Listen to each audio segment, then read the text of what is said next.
Hello everyone, आज आपण पाहणार आहोत लेक्चर नंबर 9 न्यूक्लिअर केमिस्ट्री. तर न्यूक्लिअर केमिस्ट्रीमध्ये आज आपण पाहणार आहोत न्यूक्लिअर रिॲक्शन्स और ट्रान्सम्युटेशन रिॲक्शन्स किंवा nuclear transmutation reactions. In nuclear transmutation reactions the difference between atomic number and atomic mass number of parent and product nuclei is found to be same or equal. Suppose a target nucleus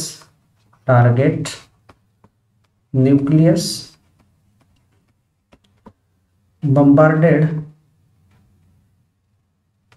the projectile bombarded on target nucleus to eject ejectile particle to form recoil nucleus.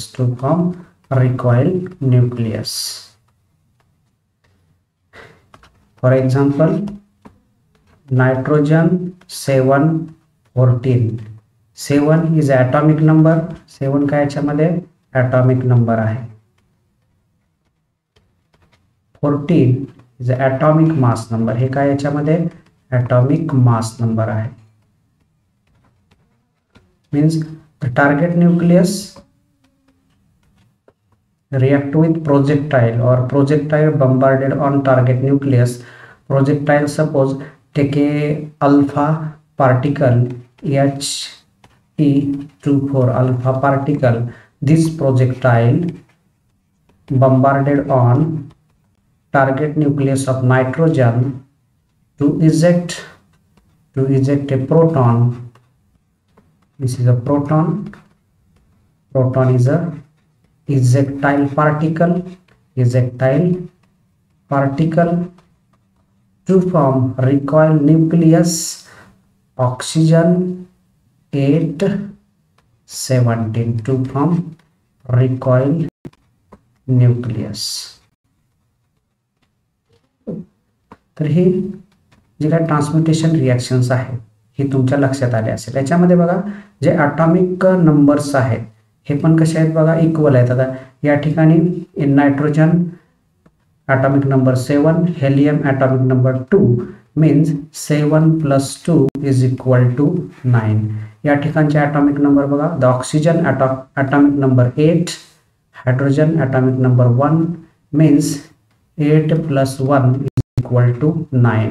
Means 9 हे काय झाले याच्यामध्ये balance झालेलं आहे. बरोबर. आता वरचं जे आहे atomic mass number, nitrogen atomic mass number 14, helium atomic mass number 4, means 14 + 4 is equal to 18. And product side, oxygen atomic mass number 17 plus hydrogen atomic mass number 1 is equal to 18. म्हणजे या ठिकाणी हे 18 आणि हे 18 या ठिकाणी पण काय झाले रिॲक्शन्स बॅलन्स झालेले आहे. म्हणजे तुमच्या लक्षात आलेलं असेल तर न्यूक्लिअर ट्रान्सम्युटेशन रिॲक्शन्समध्ये atomic number and atomic mass number हे रिॲक्टंट साइड्स आणि प्रोडक्ट साइडला कसे असणार आहेत, इक्वल असणार आहेत. याच्यावरूनच आपल्याला 2 लॉज मिळतात. पहिला जो लॉज आहे तो त्यामध्ये आपण किंवा 2 रूल्स मिळतात. पहिला जो रूल आहे तो रूल म्हणजे काय, पहिला जो रूल आहे तो म्हणजे कन्झर्वेशन्स ऑफ चार्जेस. म्हणजे total charge on right hand side is most equal to that of left hand sides. म्हणजे जो काय राईट हँड साइडचा चार्ज आहे तो इक्वल असतो कुठल्या साईडला, लेफ्ट हँड साईडला. समजा ही जर आपण कन्सिडर केली, ही जी बाजू आहे ती कोणती आहे, समजा हे राईट हँड साईड आहे आणि ही कली जी आहे ती कोणती आहे, या साईडची लेफ्ट हँड साईड आहे. बरोबर.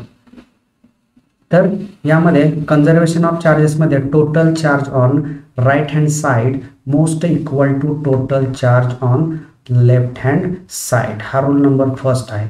त्यानंतर आपण रूल नंबर सेकंड मध्ये conservations of nucleus means right hand side equation is equal to left hand side equations. म्हणजे राईट हँड साईडचं इक्वेशन हे लेफ्ट हँड साईडच्या इक्वेशनच्या कसं आहे इक्वल आहे, म्हणजे atomic number and atomic mass number ह्या दोन्ही साईडचे कसे आहेत इक्वल आहेत.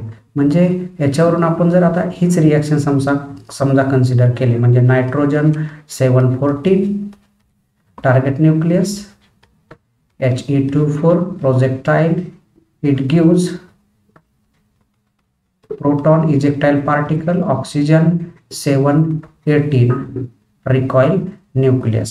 तर याच्यावरून आपण काही डेफिनेशन्स प्रिपेअर केलेले आहेत. डेफिनेशन्स कशा तयार होतील आता याच्यामध्ये, फर्स्ट डेफिनेशन काय, टार्गेट न्यूक्लियस. या ठिकाणी जी फर्स्ट डेफिनेशन आहे टार्गेट न्यूक्लियस, हा जो आहे तो काय याच्यामध्ये हा टार्गेट न्यूक्लियस आहे.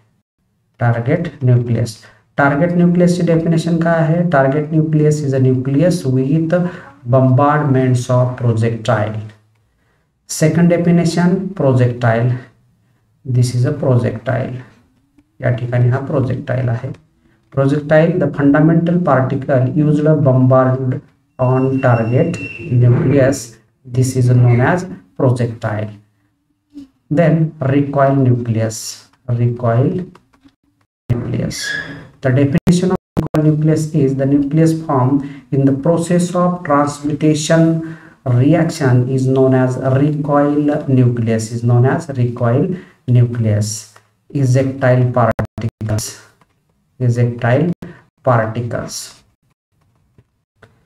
Ejectile particles means in transmutation reaction eject particle, and this particle is known as ejectile, or it is known as ejectile particles.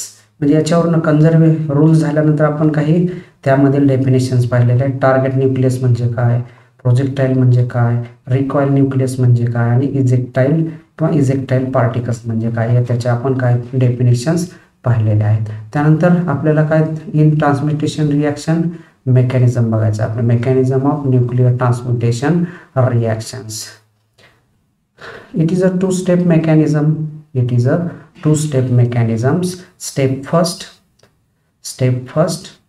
the projectile bombarded on target nucleus means He24 is a projectile bombarded on target nucleus nitrogen 714. This is a target nucleus.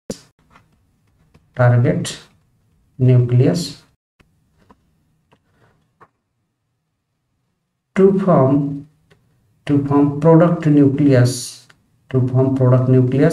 7 plus 2 9. atomic number नायट्रोजनचं 7, हेलियमचं 2, म्हणजे काय येणार 7 plus 2 9. 9 हे atomic number कशाचा आहे, fluorine. या ठिकाणी आपण fluorine लिहिलं. त्यानंतर atomic mass number बघा 14 plus 4 is equal to 18. या ठिकाणी आपण 18 लिहिलेला आहे. हा जो तयार झालेला आहे तो काय फॉर्म झाला या ठिकाणी, product nucleus. To form product nucleus. The product nucleus possess total energy of that of target nucleus and projectiles. म्हणजे ह्या प्रोडक्ट न्यूक्लियसची जी एनर्जी आहे ही कशाच्या सोबत एनर्जी आहे, is equal to target nucleus plus projectile. Step first. In step second, the product nucleus is a decay to another nucleus with emission of projectiles. म्हणजे याच्यापासून आता काय होतील, सेव्हरल नंबर्स ऑफ पार्टिकल्स काय होतील, इजेक्ट्स होतील. आणि ते several numbers of particle eject झाल्यानंतर आपल्याला काय मिळेल, अनादर प्रोडक्ट न्यूक्लियस मिळेल. समजा हा जो प्रोडक्ट न्यूक्लियस आहे, या प्रोडक्ट न्यूक्लियसमधून समजा गॅमा पार्टिकल इजेक्ट झाला तर आपल्याला काय मिळेल, या ठिकाणी गॅमा पार्टिकल्स मीन्स याला काय म्हणतो आपण, गॅमा पार्टिकल, गॅमा 00. प्रोडक्ट न्यूक्लियसमधून गॅमा पार्टिकल इजेक्ट झाल्यानंतर बघा या ठिकाणी काय होईल, 9 - 0 9, म्हणजे 9 हे कशाचा ॲटॉमिक नंबर आहे, फ्लोरीनचं. या ठिकाणी 18च येणार, कारण का या ठिकाणी गॅमा 00 आहे. जो प्रोडक्ट न्यूक्लियस आहे तो आहे तसा या ठिकाणी काय होईल, हा फॉर्म होईल. त्यानंतर सेकंड समजा याच्यामधून न्यूट्रॉन इमिशन, हा न्यूट्रॉन हा इजेक्टाईल पार्टिकल आहे समजा. या ठिकाणी इजेक्टाईल पार्टिकल मी अगोदर लिहितो. न्यूट्रॉन हा इजेक्टाईल पार्टिकल आहे. तर 9 - 0 मीन्स 9 हे फ्लोरीनचा ॲटॉमिक नंबर आहे. 18 हे 18 आहे, या ठिकाणी 18 आहे, या ठिकाणी 1 आहे, म्हणजे 18 - 1 17. या ठिकाणी आपल्याला हा अनादर प्रोडक्ट न्यूक्लियस फॉर्म या ठिकाणी आपल्याला मिळालेला आहे. त्यानंतर समजा याच्यामधून समजा ड्यूटेरियम 1H12 याला काय म्हणतो आपण, ड्यूटेरियम असं म्हणतो, ड्यूटेरियम. तर ड्यूटेरियम बघा या ठिकाणी हा फ्लोरीनचा ॲटॉमिक नंबर 9 आहे. 9 - 1 8 कशाचा ॲटॉमिक नंबर आहे, ऑक्सिजनचा. म्हणजे या ठिकाणी बघा 18 - 2 मीन्स या ठिकाणी 16. म्हणजे या ठिकाणी आपल्याला जो प्रोडक्ट न्यूक्लियस मिळालेला आहे तो 8 ऑक्सिजन 16 हा या ठिकाणी मिळालेला आहे. समजा या ठिकाणाहून समजा ड्यूटेरियम नंतर प्रोटॉन पार्टिकलचं इमिशन झालं तर काय मिळेल, 9 - 1 ॲटॉमिक नंबर बघा, याचा ॲटॉमिक नंबर 1, याचा ॲटॉमिक नंबर 9. 9 - 1 8 कशाचा ॲटॉमिक नंबर आहे, ऑक्सिजनचा. 18 - 1 70. या ठिकाणी आपल्याला आणखीन एक काय मिळालेलं आहे, प्रोडक्ट न्यूक्लियस मिळालेले आहेत. सपोज या ठिकाणाहून समजा अल्फा पार्टिकल इमिट झाला. अल्फा म्हणजे He24. अल्फा पार्टिकल इमिट झाला तर आपल्याला काय मिळेल, या ठिकाणी 9 - 2 7 कशाचा ॲटॉमिक नंबर आहे, नायट्रोजनचा. 18 - 4 14.